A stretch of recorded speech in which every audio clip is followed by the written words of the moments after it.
The Lord shall send your mighty rod from Zion's hill, the mount of God, to smite your foes until they break. Well, welcome along, everyone, once again. This is Pastor Tim Bushong, and today I'm speaking with, other than myself, the only man who has spoken at all four of our Jesus and Politics conferences. That's right, Pastor Joe Spurgeon. Joe, why don't you tell the folks just a little bit about yourself? And we'll go. Yes, my name is Joseph Spurgeon, and my real claim to fame is I am related to Charles Spurgeon. He is my son. And so Calvin and Charles. Yes. And yeah. So I got five sons: Charles, Calvin, Rocky, Ezra, and Hezekiah. Rocky. And two daughters. Yeah, Rocky. Yep. Yeah. No, I'm a pastor in southern Indiana in Jeffersonville. Planted a church almost between 6 and 7 years ago, and it's called Sovereign King Church. The Lord has really blessed us over the years. Started off really as a kind of as an abortion ministry, and the Lord called us to plant a church. And so it's been really good. So I do that. I do have 7 children. I'm an amazing wife, Rowena. And yes, I have spoken at all the Jesus and Politics conferences.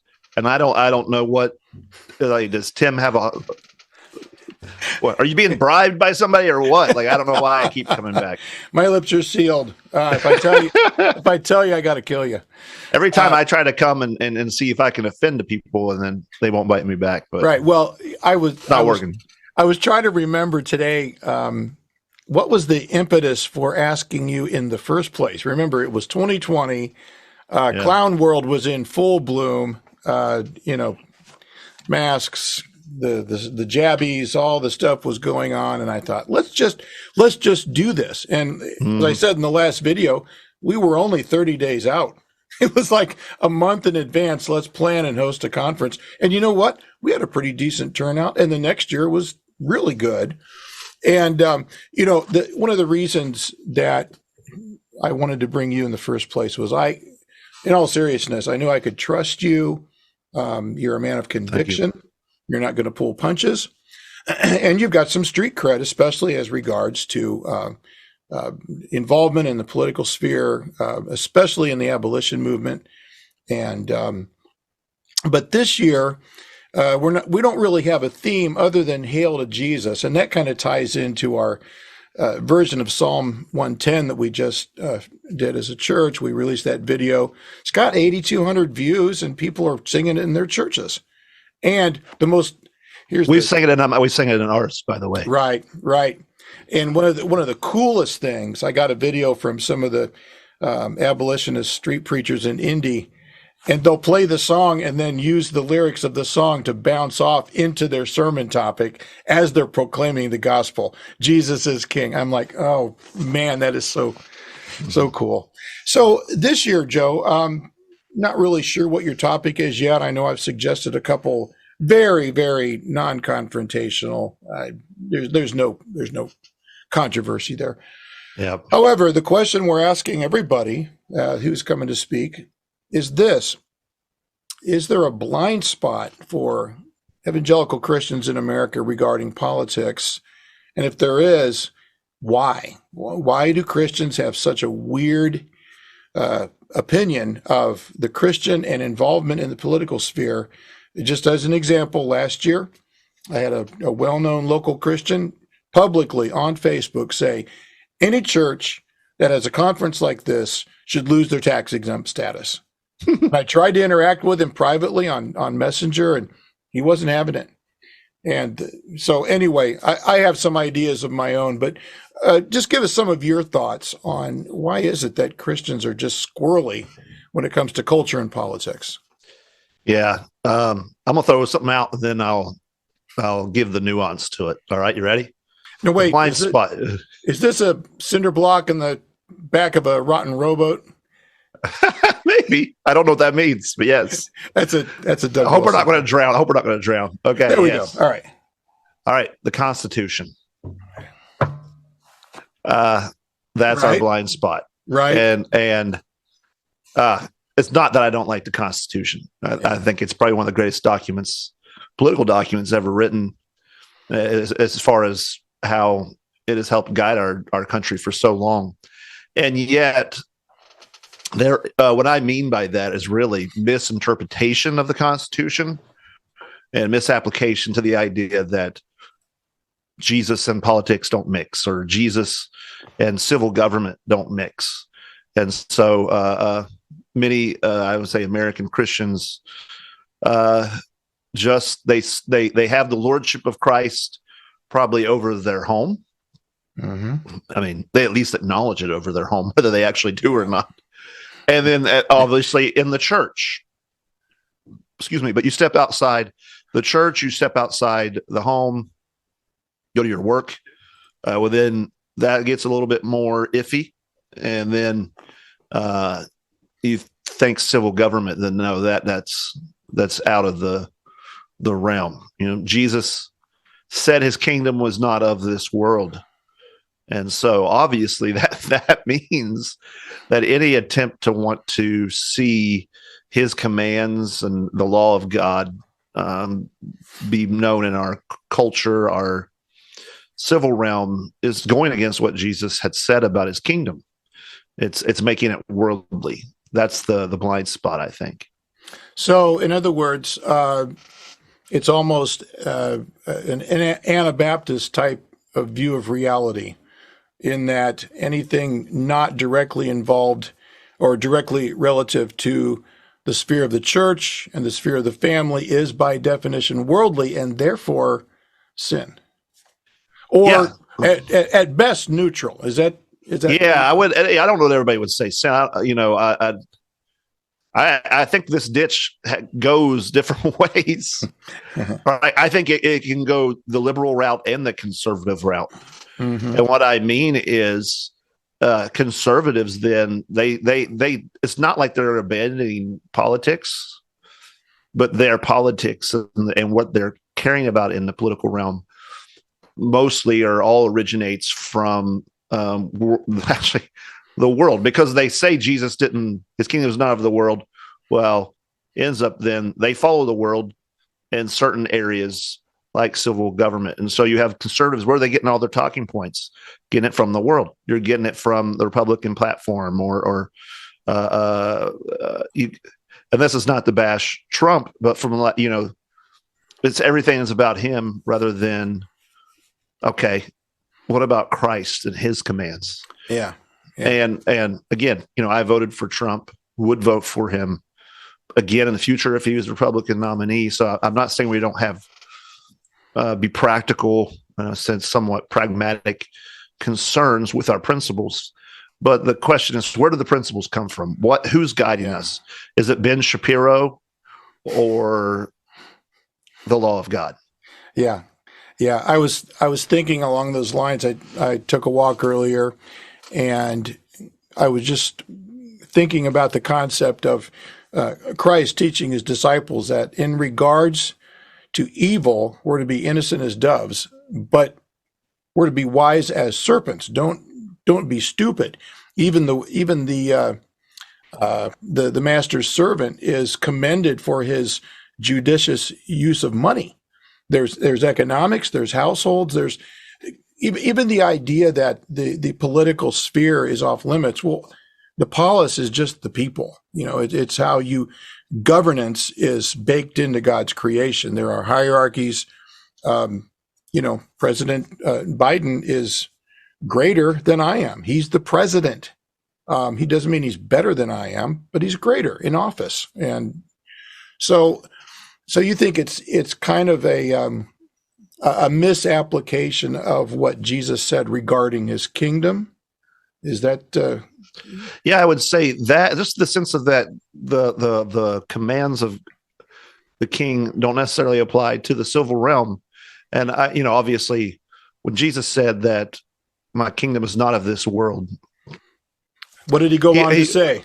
Else would my servants fight. They would use worldly violence to achieve their ends. Exactly. but he does not mean that his kingdom is not in the world or Right. over the world, right? That's All right. authority has been given to me, where in heaven and part of the earth. Right? Yeah. No, in heaven and in earth. You also know that Jesus also said his disciples are not of the world. Like he tells them that they're not of the world, but they're not coming out of the world. He doesn't pray that they would leave the world. So Right. they're still in the world. They're still impacting the world. And they're just not of it. They're not of the system. They're not of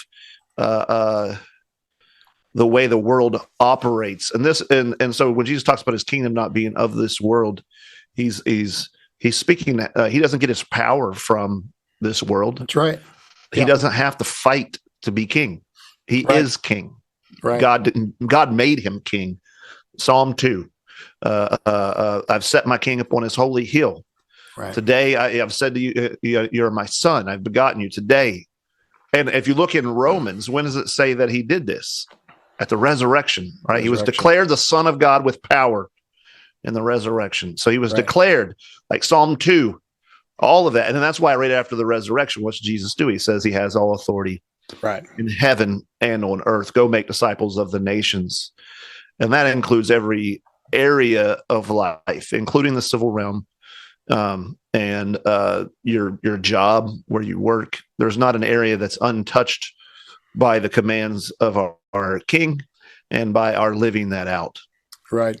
That's a great point, Joseph. I tell my people, our people, all the time that Christ's authority, his lordship, his rights as the king are extensive and exhaustive and universal. There's no area upon which we can look and say, well, that really doesn't apply. That's a neutral area. And I think that's, as I said in last year's my talk last year, that was my dad's generation's blind spot, was the myth of neutrality.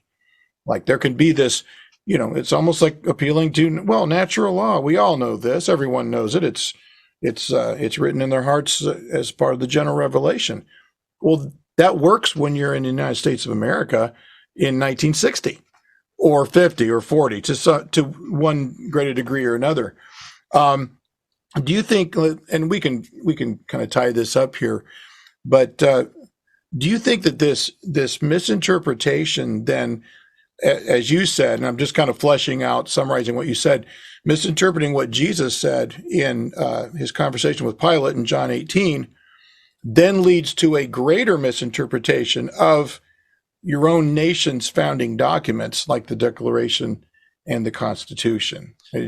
Are those kind of... Yeah. So let's go back to that. So what I meant, you have the Second Amendment, right? So the Congress shall make no law, right, about the establishment of religion. And so that has become to be understood in our day, that religion has no say, or God has no say in our civil laws and the civil government. And right. And that the government is to be neutral from any religious context. Neutral. And so, as you've already said, well, that's a myth. There is no such thing as neutrality. There will be a God of the system. Yeah. And I think it's a misinterpretation of the American Constitution. Now, we can get into the history of it. I think probably in the founding, there were all kinds of ideas floating around. And so, I love our founding. I don't think it was perfect. I wish they had been more clear. Yeah. And yet they could not have foresaw how it would be abused. And so it's our fathers. You've got to honor your fathers and give them the respect. But one of the things is that even when they ratified the Constitution, that the state governments all had established religions. Most of them did, at least, and some of them for many years after the establishment of the federal Constitution. So the idea that Jesus, that has nothing to say of the civil government, foreign to our foundings, and yet we've all adopted, we've all accepted that. We've accepted that neutrality. We've accepted the idea of pluralism, right? Which is really at its heart idolatry. I was just preaching. I'm preaching through the book of 1 Samuel, and you got the Philistines, and God judges his people. Eli's two sons are very wicked priests, and God comes in, and when the Philistines go out to battle, and it never says the Philistines win. It says God defeats Israel. Yeah. And then they take the ark away into the Philistia and the cities there, and they put it in with their temple, with all their gods. They're just going to add it. They're a very pluralistic society. Yeah. They have, they're fine to have many gods. And what happens? Their Dagon falls down on its face before the ark, and then its arms and its head are cut off. It's victory. It's like, yeah. And then God brings tumors to the Philistines. Actually, the Hebrew word there is hemorrhoids. So, and they did not have preparation H in the 3rd century BC. Yeah, the ark was a real pain in their butt. Let's just say that. And it travels from city to city. This victory parade. It should have been a victory parade of the Philistines over Israel and over Israel's God. But actually, God goes through their lands. The point making is, what was he judging them for? Their idolatry. Right. Their syncretism. Yeah. Their idolatry. Yeah. And so we are an idolatrous nation. And I think, the blind spot is that's what everybody is. We're idolatrous, and we're okay with that. We think that ought to be allowed. We think that's okay. And so the idea that there would ever be something opposed to that is just foreign to us. That's what I mean by the blind spot. That's a great point. And we're not like those who would pendulum swing over to anything that you value as an idol. That's ridiculous. The idol in the United States is that principled pluralism. 51% is God, and the checks and balances are gone. I don't think Madison or Jefferson, they did not foresee an activist court. That's in our own experience. But any nation, this can apply across the globe to every single ethnos, every nation in the entire world. Blessed is the nation whose God is Yahweh. And any nation who opposes that will be judged, and it is under judgment. Yeah. Well, Joseph, let me say one more thing. I got one more blind spot. I just want to throw this out there, and then this will be that. What you say about the boat, this will be the thing that sinks the boat. All right. You ready? All right. So that's one blind spot. I think another blind spot is we have, and this is really, I'm speaking to our listeners, those who are going to share everything we just said, which is, I think we're blind to the fact that we have the leaders that we have because we're the people that we are. Yeah. And we tend to think that we can overcome our problems merely by civil government. And I do think civil government plays a part, but, we have rebellious leaders because we are a rebellious people. We don't honor authority in the home, in the church, or even in the civil realm. And so I don't know that we can even get back to what we want or forward to what we want unless we repent. Yeah, that's a great point. And many times we'll pray that God would give us the leaders, not that we deserve, but that will uphold his law. So, yep. Oh, these are sobering times, and yet, the not our blind spot, but the bright spot is that God is still bringing people into his kingdom and reforming his church. Semper Reformanda, I know that came from somewhere else, but I'm just encouraged the families that have been coming to our church and joining. They're younger, vibrant, having a bunch of kids, and discipling their children. One new brother came up and said, "Hey, during the sermon, my 10-year-old leaned over and said, 'That's forensic justification.'" Nice. And God is good.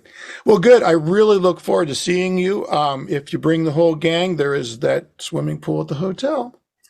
They love that. Yes. Plan on having the old chili by the fire Friday night, and then we'll kick off Saturday morning. So, Joseph, so glad you're coming again. I appreciate you. Love what you're doing down in southern Indiana. Come up to northern Indiana and share the love. Amen. I will. All right. Looking forward to it. All right. We'll see you then. Bye-bye.